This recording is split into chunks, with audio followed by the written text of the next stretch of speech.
Hey friends. So first of all, I wanted to say hello. And if you're seeing this, um, thank you for being in a spirit of receiving and seeking this video out or taking the time to watch this video. So as with many,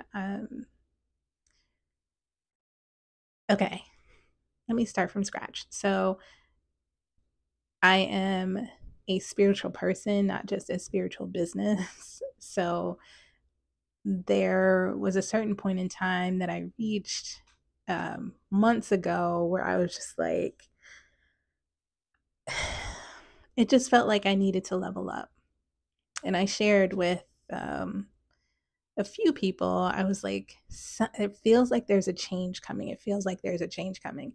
And sure enough, in the sort of late July timeframe, change happened very quickly. And I responded to it very quickly because it was hitting me at an energetic level, at a very spiritual level. So that is part of why I took a break from doing readings and wanted to realign. And I think the lesson of what I just went through over the past few months is super apparent in this new moon reading.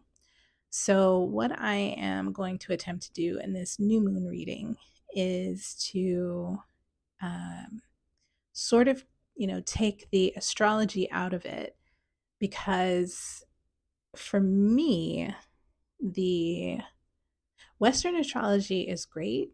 But again, I hit sort of this realignment point in the middle of the summer and Vedic astrology started calling me. So I'm starting to learn that. And I do crossover, like both of them I have been learning, but Vedic astrology has been so soul affirming, um, that I sort of wanted to make sure that I just let spirit talk.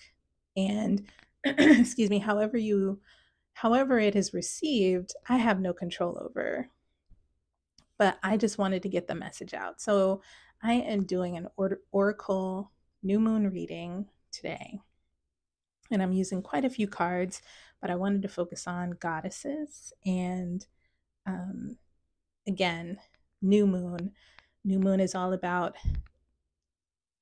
the darkness of transformation. And yes, while it is the new moon in Scorpio, which is to me just very super powerful time, um, in Vedic, I believe it's a new moon in Libra. So, yeah, there's differences here and there. And again, I didn't want to confuse you all, so I'm just going to do an oracle reading straight from the spirit. If you have any essential oils, I would recommend using sage or frankincense, um, to sort of clear your mind as you're going through this reading. Just FYI, something to consider. So I have laid out one, two, three, four cards from, sorry, 5 cards from 4 different sets. And all of them, while I was shuffling, I just asked for new moon energy, new moon energy, new moon energy. And what came out was the Ika card from the African Gods deck. Where did I put the box? The African Gods Oracle. Then I have Titania's Fortune cards here, and the flower came out. From the Kali Oracle deck, Dumavati came out. And from the Grandma Babies, oh my gosh, what's the full name? Grandma Babies Black and Gold Lenormand cards. We have the altar, and we have, I call it the fish card. So, um, and the reading here covers the next sort of month or so, where we're facing this sort of a lot of times we think there is this need to make a decision one way or the other, and forgetting that we're human beings. We're having this human experience, and there's never going to be one right path or one wrong path. There is just going to be human, the path of being human. And when we understand that, I'm looking at this Ika card, and I'm seeing there is a woman down here in a green dress dancing, and then we see a sort of snake woven in the fabric throughout the back here. And to me, the snake is sort of this extension, this sort of stretching out, and it's got that same feel as the coiled snake in spirituality. Sorry. So the coiled snake, if you are if you've done yoga maybe once or twice, even or even heard the word kundalini, there's this idea that exists in I'm not sure which spiritual practice it's in, but I've heard it in yoga practice, and don't want to I don't want to contribute in whitewashing, but I do want to talk about the specific term itself of, if you imagine a snake living inside of you at the base of your spine, and it's sort of coiled up, the path of enlightenment, excuse me, the path of enlightenment or awakening, or even clearing those chakras, clearing those chakras. See, and I'm coughing, which maybe I'm not supposed to say it.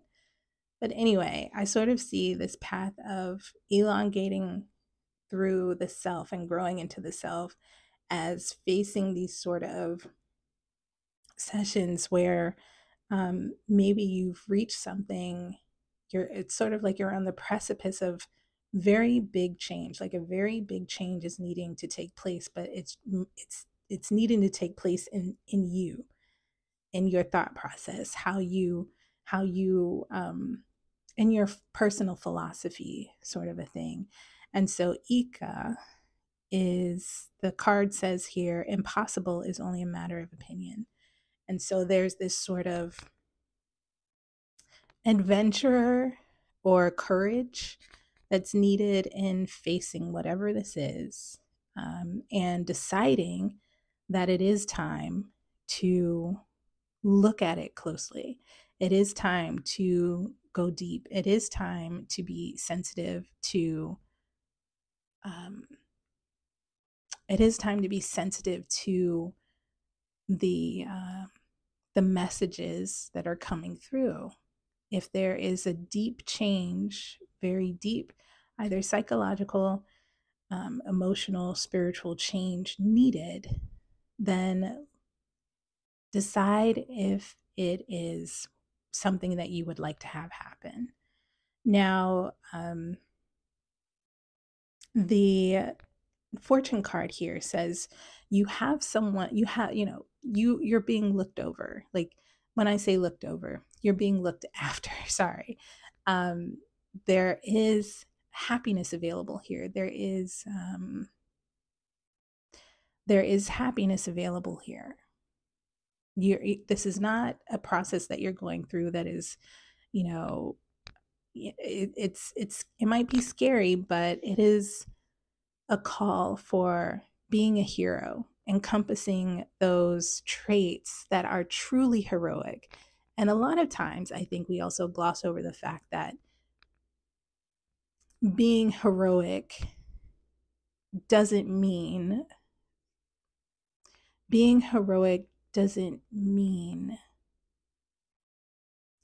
okay, let's put it this way. Being heroic doesn't mean throwing yourself out there as, okay, how do I find the words for this? Because it's very, very nuanced. Being a hero means doing the things that are not always acknowledged, like the things that are not always seen. But also, you're not doing those things just because you want to put yourself second, or it's because you want to participate in the experience of being human and not check out because you don't want to handle your own shit. If that makes any kind of sense and if that resonates at all.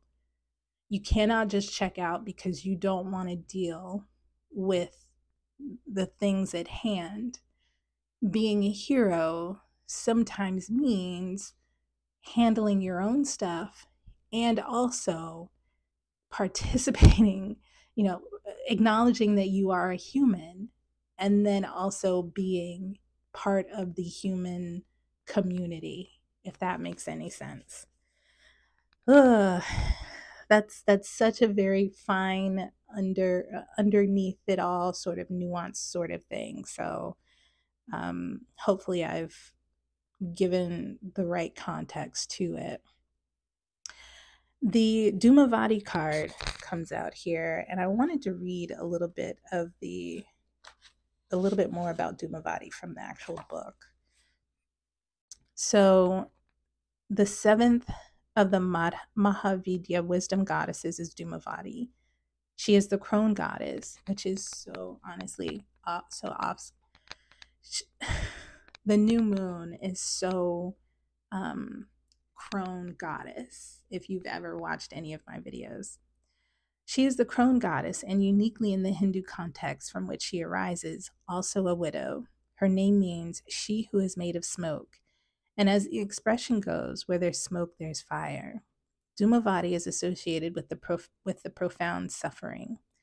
Just as smoke is the polluting and concealing manifestation of fire, it can be hard to believe there is any divine blessing, hidden or otherwise, when we are in the agonies of intense suffering. In honoring Dumavati, we acknowledge that suffering is part of life and can develop compassion. Our capacity for kindness is often in direct proportion to the suffering we have experienced and processed, as it can grow empathy and wisdom in the soul. Some continue to create pain for themselves and others alleviate suffering in the world through what they have learned. The difference comes through the willingness to face and process pain. Dumavati can help us find the courage to be real about our suffering, neither becoming lost in it nor avoiding it, but rather to go through and process it, which is exactly why Ika is here. Impossible is only a matter of opinion, right? And I want to read a little bit more about Ika as well. Let's see. So, Ika, this is also, yes, this is an African god. Confident, self-assured, ability to create good friendships, predisposition to heroism, courageous, does not hesitate in the face of danger, ease of accumulating wealth and prosperity, material detachment, and generosity. Self-confidence is the key word of the moment under the auspices of Odu Ika in its positive aspect. With that in mind, the time has come to recognize your efforts so far and be proud of everything you have achieved despite all the challenges of destiny. This is perhaps one of the hardest lessons to be learned, to realize and recognize your own worth and celebrate your victories without surrendering to the ego's temptations and letting yourself be dominated by arrogance. You've been inspiring people around you, often transmitting an air of heroism to them. Let me turn the page here. No matter how big fate's challenges are, you face them with your head held high and always find a way to bring out the best in any situation. Even when soul shadows overcome, your posture of self-control and dominion over the world makes others see you as strong and sovereign. How about using this to your advantage and once again moving toward your boldest goals, counting on the good friends you've made along the way? The only downside is that not everyone around you is willing to continually reinvent themselves. Look for solidarity and stability, which at this point you can't offer. Many look for solidarity and stability, which at this point you can't offer. So this is also about reinventing yourself. I mean, this is definitely sort of the question at the new moon, not so much manifestation as people call it, but in this case, it's reinvention, but it's making an art of reinvention. And again, you're being looked after, but you also have to understand with Dhumavati here, you have to participate in this being human. You have to process your shit, right? And down here, Grandma Baby's Oracle, Grandma Baby's Oracle deck, the Lenormand deck, sorry. There's the altar and the fish, and instantly the message that came through when I pulled these cards was, oh, there is an ancestor that you may or may not be aware of, or if you have been doing a whole lot of ancestral work, which I have been doing a lot more compared to previous years. I've been doing a lot more ancestor work lately.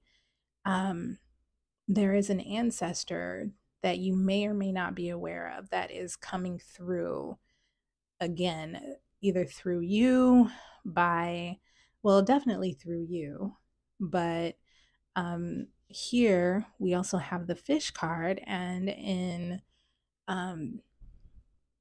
one of the things my grandmother used to say is, I dreamt of fish last night. Who is pregnant in the family?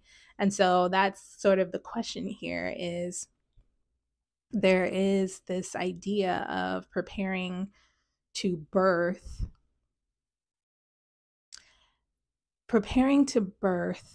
a new ancestor in a way of, it doesn't have to be a physical birth.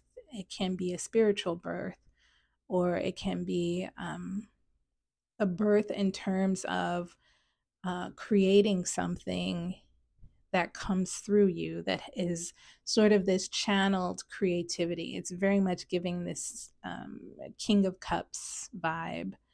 But yes, channeled creativity where the ancestor is coming through you and saying, I want to put this in the world because you have made it so clear that you know how to be human.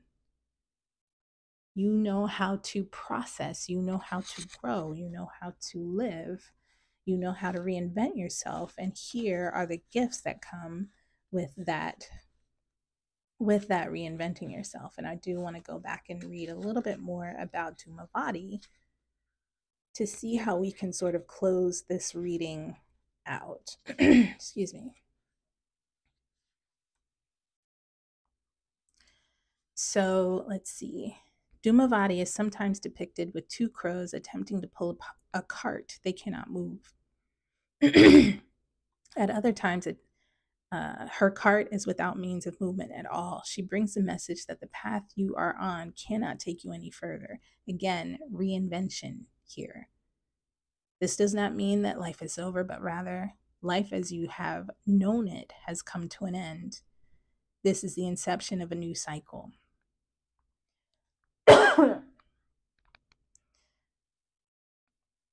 To be ready for it, as we know from Kali's mysteries, we must grieve and release what has been.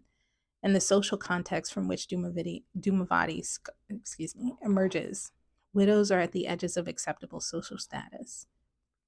In this way, Dhumavati is a goddess for those who have been shunned, criticized, or denounced, those forced out of social status or positioned through circumstances that are not necessarily of their own choosing. When external events seem to be forcing you in a certain direction, feelings of vulnerability can arise, but then so can a sense of being deeply guided by the universe. Dhumavati's presence signifies a time when something you once counted on has failed you in some way. Through that process, opportunities open that would not have been otherwise available to you. Dhumavati is a harbinger of endings and loss, but also of radical trust and secret blessings that are revealed later, and most often unexpectedly. Something avoided at all costs happens anyway, and we end up being grateful for it because it frees us. New horizons open up. Everything changes. It wasn't easy. It took courage. It hurt a lot. We had to grow, but she was there with us, letting us know. This feels terrible, but something good is going to come from it. The pain will end. You are going to be more than just okay. You are going to thrive. And so I think that's what this new moon energy and all these cards of sort of saying, you are going to thrive. Something good is going to come of this. The ancestors are going to bring something through you, but you have to be willing to face this sort of whatever that's coming in is going to face, you are going to be facing some sort of reinvention. And it's gonna be to the core, right? All right, that's all I've got for today. Thank you very much. Talk to you next full moon. Thanks.